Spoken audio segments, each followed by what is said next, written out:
ರಾಜ್ಯದಲ್ಲಿ ತೀವ್ರ ಚರ್ಚೆ ಮತ್ತು ಸಂಚಲನಕ್ಕೆ ಕಾರಣವಾಗಿರುವ ಹನಿ ಟ್ರ್ಯಾಪ್ ಪ್ರಕರಣ.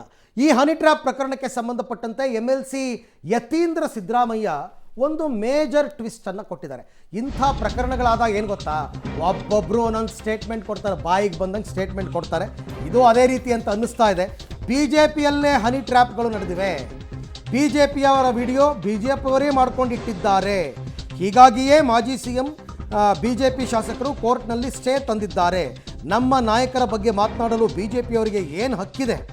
ಹಕ್ಕು ಮೈಸೂರಿನಲ್ಲಿ MLC ಯತೀಂದ್ರ ಸಿದ್ದರಾಮಯ್ಯ ಅವ್ರು ಹೇಳಿಕೆ ಆಯ್ತಪ್ಪ, ಅವ್ರು ಸ್ಟೇ ತಂದರು, ನಿಮ್ಮವ್ರಿಗೂ ಸ್ಟೇ ತರಕ್ಕೆ ಹೇಳಿ. ಅಲ್ಲ, ಯಾಕೆ ರಾಜಣ್ಣ ಅವ್ರು ಸ್ಟೇ ತರಲಿಲ್ಲ? ಇವ್ರ ತಟ್ಟೆನಲ್ಲೇ ಹೆಗಣ ಸತ್ಬಿಟ್ಟಿದೆ. ಅದೇ ಕಂಡವ್ರದ್ದು ಇದನ್ನು ಸಮರ್ಥಿಸ್ಕೊತಾರಲ್ಲ ಅಪ್ಪ, ನನಗಿದು ಅರ್ಥನೇ ಆಗ್ತಾ ಇಲ್ಲ. ಅದ್ರಲ್ಲೂ ಯಾರೋ ಒಬ್ಬ ವಕ್ತಾರ ಮಾತಾಡಿದ್ರು ಪರವಾಗಿಲ್ಲ.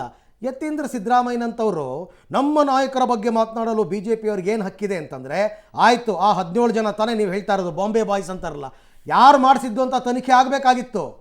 ಅದು ಪಕ್ಷದ ಬುಡಕ್ಕೆ ಬೀಳ್ತಾ ಇತ್ತೋ ಏನೋ ಯಾರಿಗೂ ಗೊತ್ತು. ನಮ್ಮ ಹಿರಿಯ ಸಚಿವರಂತ KN ರಾಜಣ್ಣ ಅವರು ಸದನದಲ್ಲಿ ಪ್ರಸ್ತಾಪ ಮಾಡಿದ್ದಾರೆ. ಹನಿ ಟ್ರ್ಯಾಪ್ಗಳು ಆಗ್ತಾ ಇದೆ ಕೆಲವು ರಾಜಕಾರಣಿಗಳ ಮೇಲೆ, ಸಚಿವರು, ಶಾಸಕರು ಮತ್ತು ಬೇರೆಯವ್ರ ಮೇಲೂ, ರಾಜಕಾರಣಿ ಅಲ್ಲದೇ ಇರೋರ ಮೇಲೂ ಕೂಡ ಅಂತ ಹೇಳಿ. ಮತ್ತು ಅವ್ರು ಬರೀ ನಮ್ಮ ಪಕ್ಷದವ್ರ ಮೇಲೆ ಮಾತ್ರ ಅಂತ ಹೇಳಿಲ್ಲ, BJP ಅವರಂತ ಹಿಡಿದು ರಾಜ್ಯದಿಂದ ಕೇಂದ್ರ ತನಕ ಇಲ್ಲಿರುವಂಥ ಪ್ರಭಾವಿ ವ್ಯಕ್ತಿಗಳ ಮೇಲೂ ಕೂಡ ಹನಿ ಟ್ರ್ಯಾಪ್ ಮಾಡುವಂಥ ಪ್ರಯತ್ನ ಮಾಡಿದ್ದಾರೆ ಅಂತ ಹೇಳಿದ್ದಾರೆ. ಅವರೆಲ್ಲರೂ ಕೂಡ ಹನಿ ಟ್ರ್ಯಾಪ್ಗೆ ಬಿದ್ದಿದ್ದಾರೆ ಅಂತ ಹೇಳಿಲ್ಲ, ಹನಿ ಟ್ರ್ಯಾಪ್ ಮಾಡುವಂಥ ಪ್ರಯತ್ನ ಮಾಡಿದ್ದಾರೆ ಅಂತ ಹೇಳಿದ್ದಾರೆ. ಮತ್ತು ಇದೇನು ರಾಜ್ಯದಲ್ಲಿ ಮೊದಲನೇ ಬಾರಿ ಅಲ್ಲ. ಕಳೆದ ಬಾರಿ BJP ಸರ್ಕಾರ ಇದ್ದಾಗ 17 ಜನ ಶಾಸಕರು, ಬಹುಶಃ ಮಂತ್ರಿಗಳು ಸೇರಿದ್ರು ಅನ್ಸುತ್ತೆ ಅದರೊಳಗೆ, ಅವರು ಜೊತೆಗೆ ಬೊಮ್ಮಾಯಿ ಅವರು ಮುಖ್ಯಮಂತ್ರಿಗಳಾಗಿದ್ದಂಥವ್ರು, ಅವರು ಕೂಡ ಮೀಡಿಯಾ ಮೇಲದಲ್ಲಿ ಇಂಜೆಕ್ಷನ್ ತಂದಿದ್ರು. ಅವ್ರದ್ದೇನು ಕೆಲವು ವೀಡಿಯೋಗಳಿವೆ, ಅದನ್ನು ಮೀಡಿಯಾಗಳಲ್ಲಿ ಬರ್ದಿರಂಗೆ ತಡೆಗಟ್ಟಬೇಕು ಅಂತ ಹೇಳಿ. ಸೊ ಆಗಲೂ ಕೂಡ ಇದೇ ನಡೆದಿದೆ. ಅವಾಗ BJP ಅವರೇ ಮಾಡಿದ್ದಾರೆ ಈ ರೀತಿ ಅಂತ ಹೇಳಿ ಆರೋಪ ಬಂದಿತ್ತು. ನಾವೇನು ಅದನ್ನು ದೊಡ್ಡದಾಗಿ ಗಲಾಟೆ ಮಾಡೋಕ್ಕೆ ಹೋಗಿಲ್ಲ. ಅದೇನಿದೆ ತನಿಖೆ ಮಾಡಿ ಯಾರು ತಪ್ಪಿತಸ್ಥಿದ್ರೆ ಅವರಿಗೆ ಶಿಕ್ಷೆ ಕೊಡಿ ಅಂತ ಹೇಳಿದ್ವಿ. ಸೊ ಈಗಲೂ ಕೂಡ ಅದೇ, ಇಂಥ ಪಕ್ಷದವರು ಅಂಥ ಪಕ್ಷದವ್ರ ಮೇಲಾಗಿದೆ ಅಥವಾ ಇಂಥ ಪಕ್ಷದವರೇ ಮಾಡಿದ್ದಾರೆ ಅಂತ ಹೇಳಿ ರಾಜಣ್ಣ ಅವ್ರು ಹೇಳಿಲ್ಲ.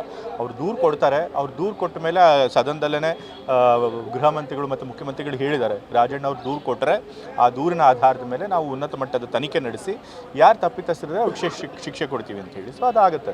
ಇದು ಸರ್ಕಾರ ಬೀಳ್ಸಕ್ಕೆ ನಡೀತಾ ಇರುವಂಥ ಪ್ರಯತ್ನ ಅನ್ನುವಂಥದ್ದು. ಸರ್ಕಾರ ಬೀಳ್ಸಕ್ಕೆ ಅಂತ ಹಿಂಗೆ ಹೇಳ್ತೀರಿ? ಹೋದ ಸರಿ ಸರ್ಕಾರ ಇದ್ದಾಗಲೂ ನಡೆದಿದೆ. ಹಿಂದೆ ಮುಖ್ಯಮಂತ್ರಿಗಳಾಗಿದ್ದಂಥವ್ರು, ಮಾಜಿ ಮುಖ್ಯಮಂತ್ರಿಗಳವರು ಇಂಜೆಕ್ಷನ್ ತಂದಿದ್ದಾರೆ. ಸೊ ಹಾಗಾಗಿ ಅದು ಅವ್ಯಾಹತವಾಗಿ ನಡೀತಾನೆ ಇದೆ. ಇದೊಂದು ಜಾಲ ಇದೆ. ಸೊ ಅವ್ರು ಯಾರೇ